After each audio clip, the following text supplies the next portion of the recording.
이사야서 7장 10절에서 25절 우리 다 같이 합독합니다. 여호와께서 또 아하스에게 말씀하여 이르시되 너는 내 하나님 여호와께 한 징조를 구하되 깊은 데에서든지 높은 데에서든지 구하라 하시니 아하스가 이르되 나는 구하지 아니하겠나이다. 나는 여호와를 시험하지 아니하겠나이다 한지라. 이사야가 이르되 다윗의 집이여 원하건대 들을지어다. 너희가 사람을 괴롭히고서 그것을 작은 일로 여기고 또 나의 하나님을 괴롭히려 하느냐. 그러므로 주께서 친히 징조를 너희에게 주실 것이라. 보라, 처녀가 잉태하여 아들을 낳을 것이요 그의 이름을 임마누엘이라 하리라. 그가 악을 버리며 선을 택할 줄 알 때가 되면 엉긴 젖과 꿀을 먹을 것이라.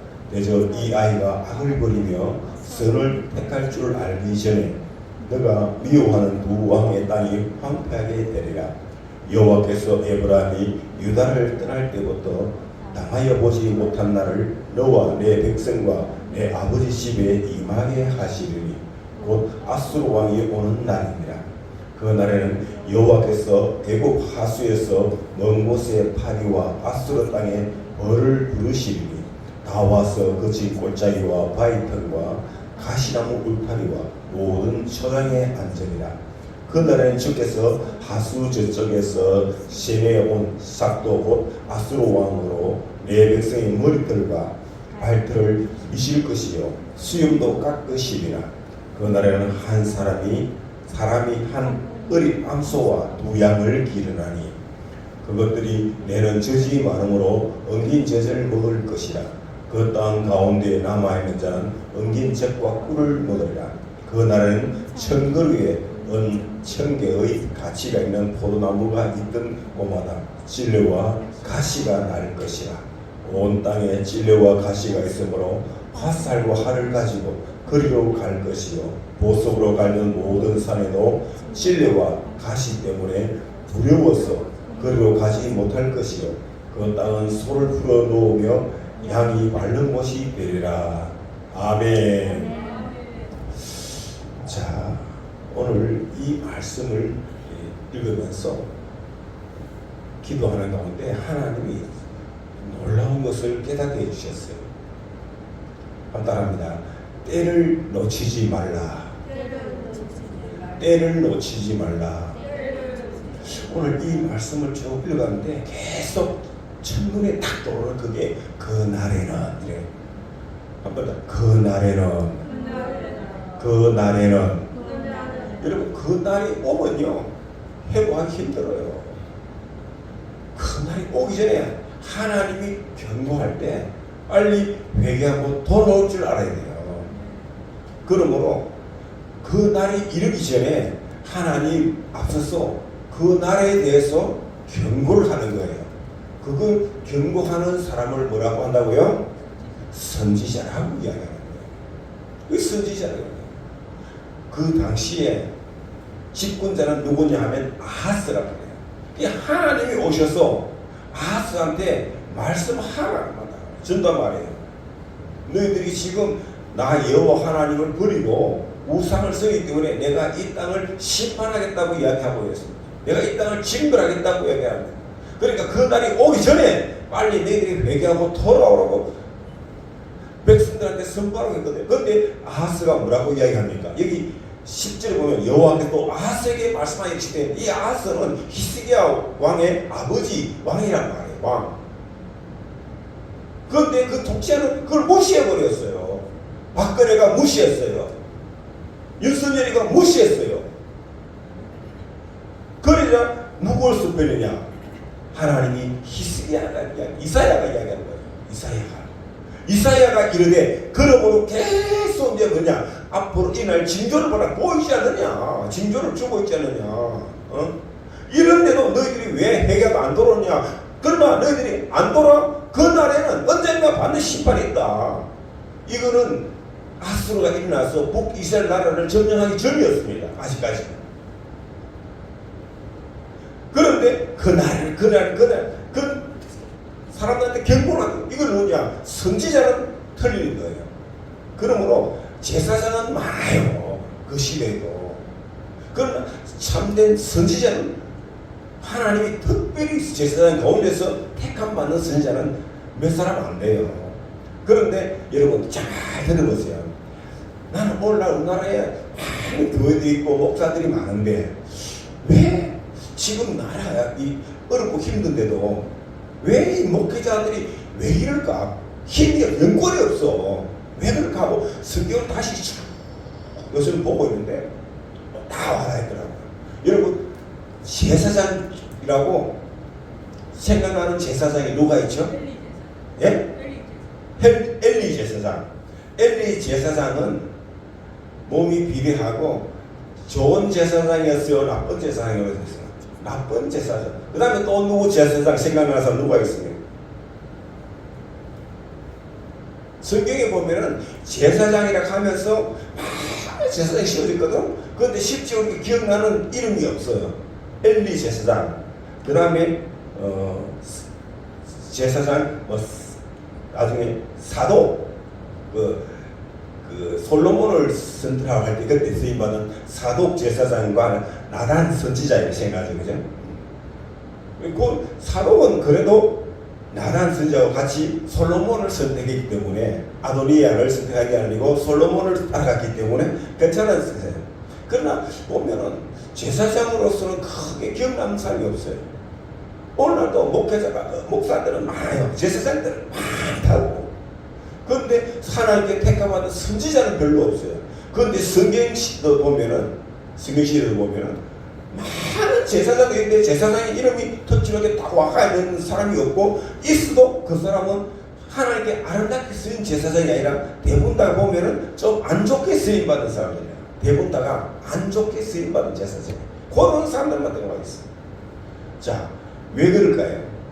왜 제사장은 하고 선지자고는 틀려요. 너무 쉬운 거예요. 제사장은 사람을 바라봅니다. 늘 성도들을 바라봐요.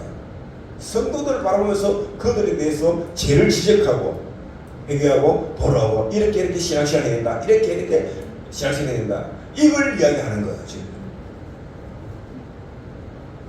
그렇죠? 오늘날도 많은 교회 목사님들이 다 제사장 직분을 잘하고 있다고요. 그런데 진짜 국가가 유익이 왔을 때는 선지자의 사명을 그 역할을 더 감당해야 되는데 그걸 안 하려고 해요. 다들 안 하려고 하니까 하나님이 기뻐하지 않는 거예요. 왜? 성경에 기록되지 않았다는 것은 왜 그 제사장마다 자기 나름대로 평생을 헌신하고 수고하고 다 했단 말이에요. 거기도.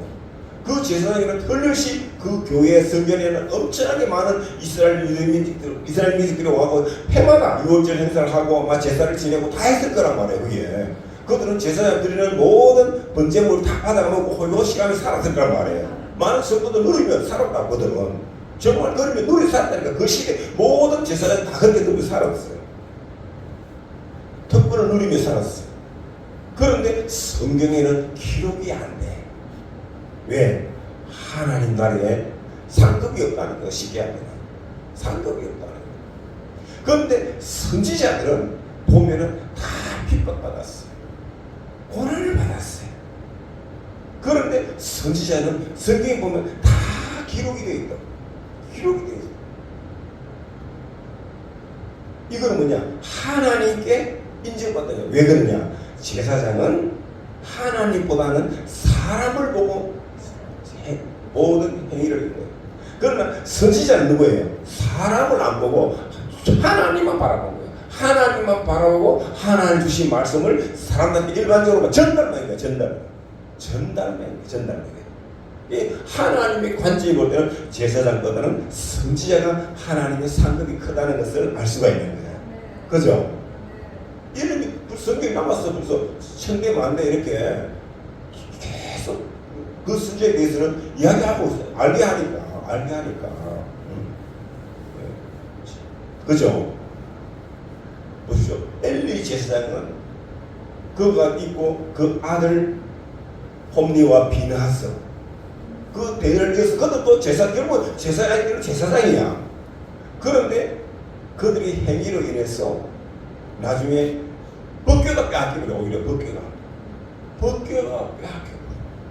그리고 블레셋에게 준 데서 비참하게 죽어요. 그죠? 죽는단 말이에요. 그러니까 제사장의 말로가 안 좋아, 안 좋게. 그런데 사무엘을 보고, 사무엘도 물론 성경에서 잘하고 성장했어요. 엘리 제사장 밑에서. 그러나 하나의 성경이 보면 뭐라고 나오는가 하면 사무엘상 3장 20절 말씀에 보면은 한 사람들이 사무엘을 보고 저를 선지자로 택함을 받았다고 모두가 이야기하고 있는 거예요. 모든 사람들이 사무엘을 선지자라고 이야기하는 거예요. 선지자로. 왜? 사무엘은 하나님만 바라보고 하나님 말씀을 그대로 선포하니까 어떤 일이 있었냐 하면은 엘리 제사장의 말은 땅에 떨어져 갖고 다 썩어 없어지고 그랬어요. 그런데 사무엘의 말의 한마디도 땅에 대해서 그냥 흩어진 게 소멸되는 게 없었어. 소멸되는 게 왜? 하나님 말씀을 그대로 전달하니까. 하나님 말씀은 절대 소멸되지 않거든요. 그대로 다 생사한단 말이에요. 그러니까 제사장하고 선지자하고는 다른 아이입니다. 분별되어 있는데요. 자, 그래서 사무엘하고 그때 사무엘은 뭐냐? 고생을 엄청나게 많이 해요. 사무엘 우리가 볼 때는 사무엘 선자가 되냐? 아니에요. 사무엘 선자가요 굉장히 고생을 많이 합니다. 나중에는 막 사람들 그 여론에 밀려갖고 억지로 사울을 왕으로 씌우고 왕 시원한테만은 사울한테 실망을 해갖고 사울 때문에 나중에 할례하고 고향으로 가버리고 말이지. 예. 어떤 차후한 이 사무엘을 보면은 참 처음에도 시작부터 마지막까지 고생을 엄청나게 많이 해요. 그래서 자녀들을 놓을 때 이름을 될 수 있으면 사무엘이라고 쓰지 말라고. 근데 어떤 사람도 모르고 사무엘을 쓰는 사람들이 있더라고. 부모들이 자식들을. 그러면은 자기는 한나가 돼야 한나는 뭐냐? 기도의 어머니야. 그를 기도의 어머니가 될 자신 있으면 한나를 씌워야 돼. 그리고 고생을 많이 해요. 그리고 그 어린애가 저지 떨어지마자 성전에 갖다 내려버렸잖아요. 나시림을 키우고.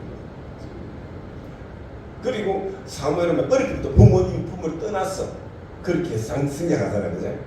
그러니까 사무엘의 인생을 보면은 물론 하나님 눈이 볼 때는 부모 입장에서 볼 때는 별로 안 좋아요. 사무엘의 인생이 굉장히 다사다난합니다.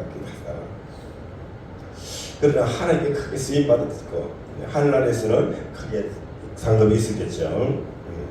좀 그 다음에 또 보면은 어떤 게 있는가 하면은 이 다윗 왕과 누구예요?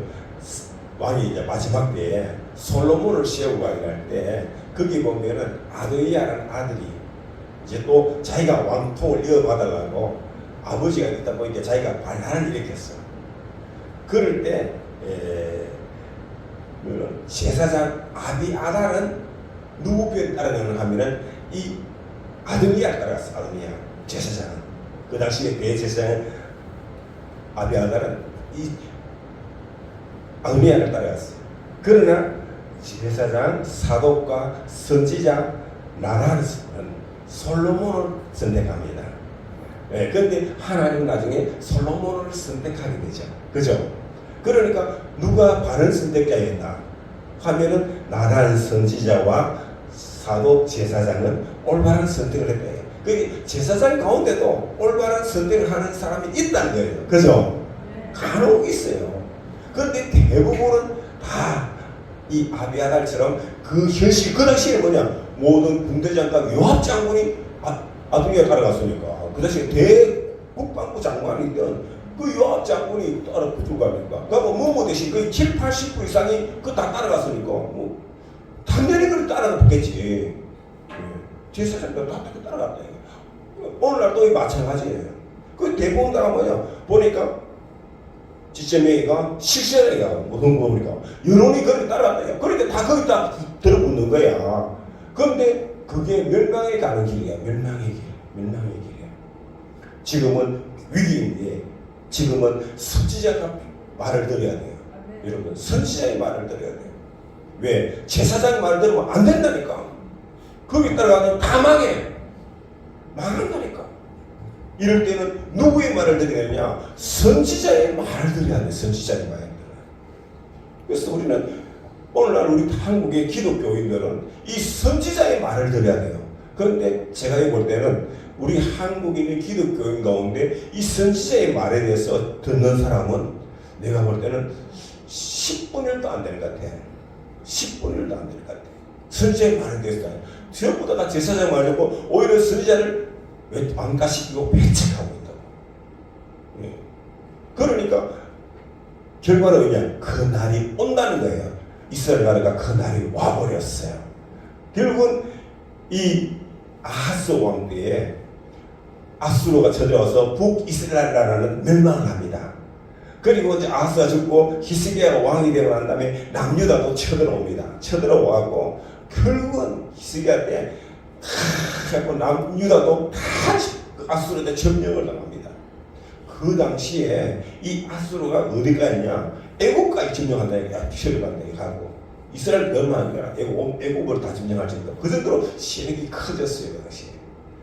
그런데 결국 예루살렘 왔는데 히스기야가 왕이 그 당시 이 이사야 선지자의 말을 듣고 회개하는 거예요. 회개하고 하나님 가서 굳이 기도해요. 그때 그 기도가 얼마나 간절했던지 그 히스기야가 병이 들어가고 죽게 돼요. 그때 하나님은 또 기도하는 가운데 15년의 생명을 연장해 주잖아요. 그죠? 히스기야. 그런 것들을 이 보면은 아하스 왕은 20년을 왕으로서 합니다. 그러나 히스기야 왕은 얼마나 하느냐? 18년, 재직기간이 18년인데 18년 중에 15년은 뭐예요? 하나님께 별도로 나중에 덤으로 받은 15년이야. 그렇게 히스기야가 왕이 되자마자 바로 이 아수르와의 전쟁을 한 거야. 그 당시에 전쟁을 한 거야. 그러니까 얼마나 힘들었어요. 왕이 되자마자 막 전쟁이라고 전국토가 정권인데 다 뺏겨버리고 예루살렘만 남아서 전부됐으니까. 자, 그러나 이 히스기야 왕은 선지자의 말을 듣고 회개했다. 그러나 너무 늦었던 거야. 그 회개가 늦었던 거야. 그러니까 그 나라 전체가 뭐야? 완전히 적의 말바꿈 안에가 다 절단당하려고 얼마나 많은 국민들이 죽거나 또 재산이 다 파손되고 다 약탈당하고 그렇게 됐어요. 물론 나중에 하나님 은혜로 전쟁은 이겨했어요. 이겨했지만 그러나 그 나라가 이미 받은 전쟁의 그 상처는 어마어마한 거예요. 어마어마한 거예요. 그거를 고스란히 누가 다 감당했냐? 그건 국민들이 다 감당해. 국민들은 다 약탈당하고 다 전쟁에서 죽거나 포로가 돼 끌려가고 말이에요.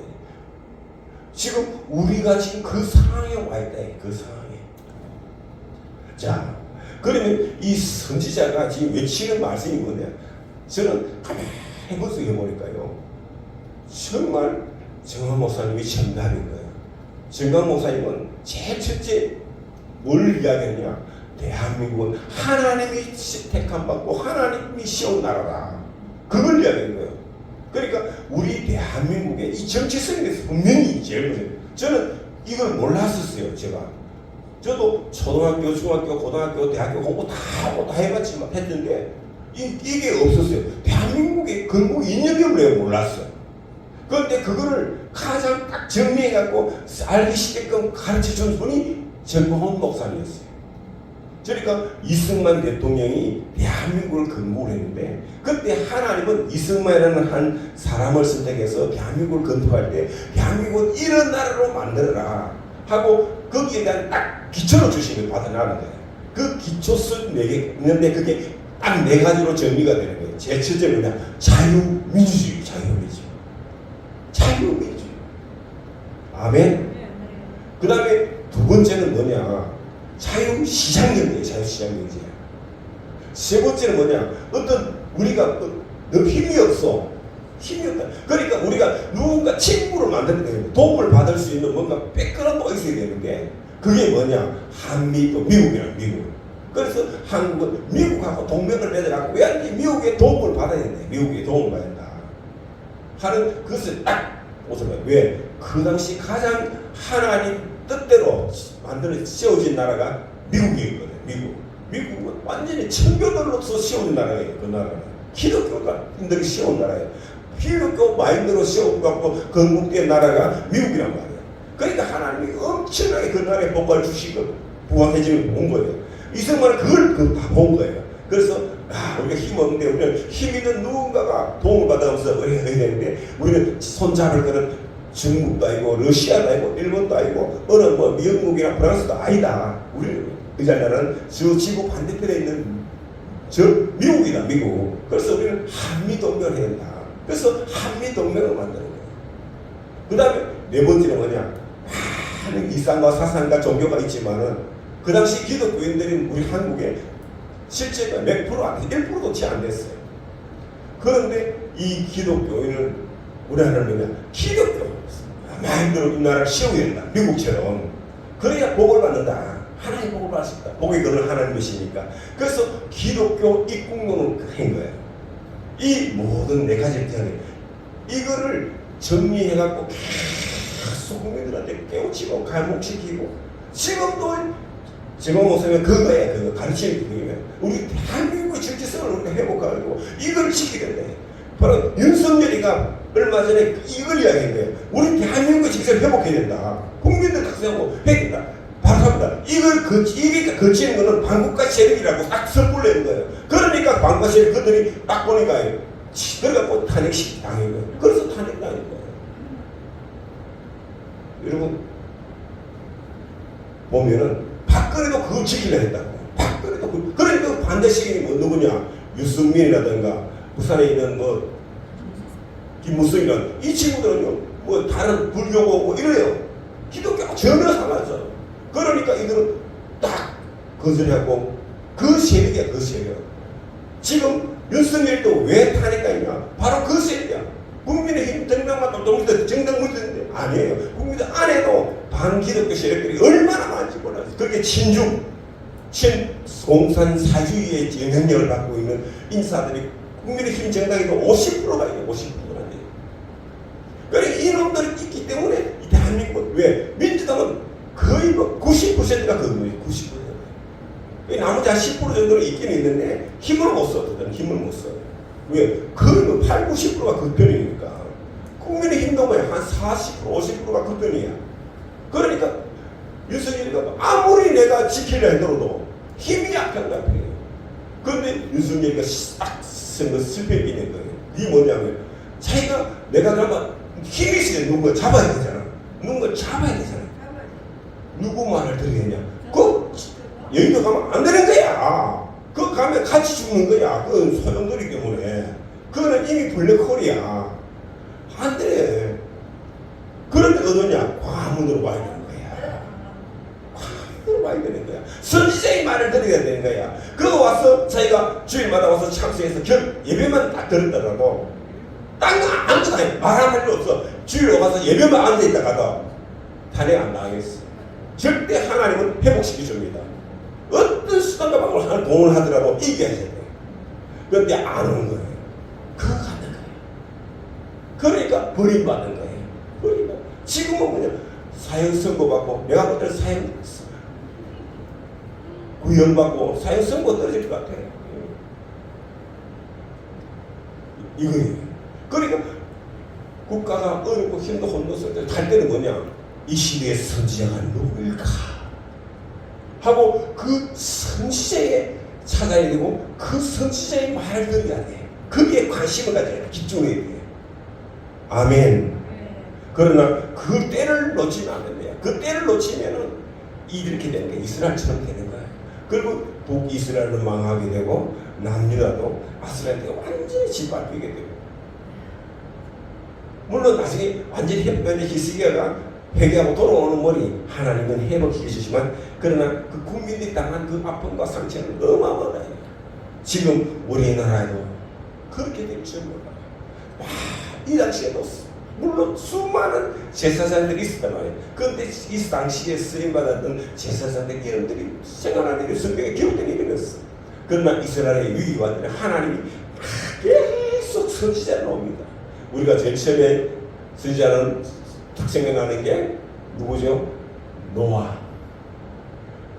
그죠? 그 다음에 또 누가 있어요? 쭉 시대가 사무엘. 그 다음에부터는 이제 우리가 잘 아는 이사야, 예레미야, 뭐 에스겔, 다니엘, 호세야, 요나, 요엘, 그 다음에 또 누가 생각나니까 하박국, 말라기, 뭐 수많은 그런 마지막 선지자 제레요한까지 쭉 이렇게 그 선지자들은 다 길었는데, 그런데 그 선지자는 하나같이 신다 고생을 엄청나게 많이 한다. 그 당대에는 인정을 못 받았어. 인정을 못 받았어. 그러나 지금 보십시오. 세월이 지난 지금까지도 하나님은 그 사람들을 인정해 주신 거야. 그러니까 이 거룩한 하나님이나 성경책에 기록하고 그들이 쓴 모든 은행을 다 기록해가 남겨놓는 거. 왜 이 선지자의 말들을 이렇게 많은 분량의 성경을 찾아가면서 이렇게 다니까 하나님은 얼마든지 축복의 말씀을 할 수도 있는데 왜 이래 해놨을까? 선지자의 말을 직접서 잘 들으라고. 그렇죠? 그래서 성경에다 많은 이 분량을 할애해가면서 이 선지서들을 다 기록해놓은 거예요. 오늘도 우리 대한민국의 국민들이요, 특히 한국 기독교회 교인들이요, 목회자들이요, 선지자가 누군가를 잘 분별하시고 그 선지자의 외침을 들을 줄 알아야 됩니다. 그리고 그 말에 지지하고 따라야 되는 것입니다. 그럴 때 하나님은 회복시켜 주는 것입니다. 그러나 그걸 무시하고 오히려 비판하고 따라가면 결국은 그 날이 곧 다가온다는 것을 우리는 알아야 되는 것입니다. 그 날에는 너나 할 것 없이 우리는 다 죽게 되는 것입니다. 다 지옥으로 가게 되는 것입니다. 건너난 다음에 다시 회복하기가 얼마나 어려운지요. 얼마나 어려운지. 우리 성경은 그걸 우리에게 가르치고 있잖아요. 결국 이 선지자의 말들을 안 듣고 그러다가 결국 이스라엘 나라가 망하니까요. 전부 다 포로가 따라서 우리가 볼 때는 보니까 다니엘 어떻고 여러분 다니엘과 세 친구의 믿음의 신앙, 그들은 전쟁 포로로 끌려간 거야. 거기 가서 포로로서 그들은 그 포로 가운데서도 신앙을 잘 지킨 사람들이니까 그나마 대표권인데 얼마나 포로 신분이 좋은 비 현토한 게 뭐겠어. 얼마나 고생했겠어요. 그들은 포로에 대해 무슨 인격이 있고 그들한테 무슨 자유가 있겠어요. 안 그래요? 패전국가에 포로로 끌려가가 그가서 포로로서 종살이 하고 있는데 노예시장을 하고 있는데 그들이 무슨 인권이 있고 자유가 있고, 그러므로 그때는 늦은 거예요. 그 날이 이르기 전에 우리는 한국교회는 회개하고 돌아와야 됩니다. 이 선자의 외침을 들어야 하는 것입니다. 선자가 지금 감옥에 갔다고 절대 우리는 그걸 오히려 감옥에 간 것이 기회인 것입니다. 선지자가 감옥에 가고 구속받고 있을 때 그때가 바로 기회인 거예요. 그때 우리는 그분이 그 평소에 했던 그 외침을 더 빨리 우리는 기억해내고 외쳐야 됩니다. 대한민국은 이래가는 망했다. 빨리 회개하고 돌아와야겠다 하는 그 외침을 드려야 됩니다. 잃어버린 교회의 영권을 회복하고 다시 우리가 복음의 세계로 다시 돌아왔을 때 그때만이 하나님이 이 나라를 회복시켜 줄 줄 믿습니다. 우리는 사람을 보면 안 됩니다. 누구를 바라봐야 된다고요? 오직 하나님만 바라보고 하나님 말씀에 절대 순종에 따라가는 저와 되시기를 지금으로 축복합니다. 좋으신 하나님 감사합니다. 정말 그 날이 심히 가까이 오고 있는 것을 봅니다. 그 날이 주님의 재림이 때도 있겠지만은 멀리 보면은, 그러나 가까이 보면은 우리 나라에 자유민주주의가 지었냐, 사회주의, 공산 사회주의가 다가오느냐, 자유시장 경제가 다 무너지고 사회 통제 경제가 다 무너졌냐? 한미동맹은 무너지고 조중 그런 동맹으로 나락강으로 떨어지느냐? 우리가 북한을 발전해야 되느냐? 지식으로 가느냐? 아니면은 정말 지금 친주국가들이 다 망해간 것처럼 우리도 멸망의 길로 따라가느냐? 그것을 우리가 지금 기록에 쓰여가 있습니다. 한국 교회만 회개하고 돌아오면 하나님이 우리를 용서해 줄 줄 믿습니다. 교회 목회자들은 여기에 대해서 분명하게 분별할 줄 알고 여기에 대해서 어리석은 성도들을 깨울 필요가 있는 것입니다. 그리고 우리가 기도해야 되는 것입니다. 그럴 때 하나님이 도와주시다 자유대한민국을 짓게 될 것입니다. 그리고 언젠가 주님이 재림했을 때 크게 쓰임받는 우리 대한민국이 될 줄 믿습니다.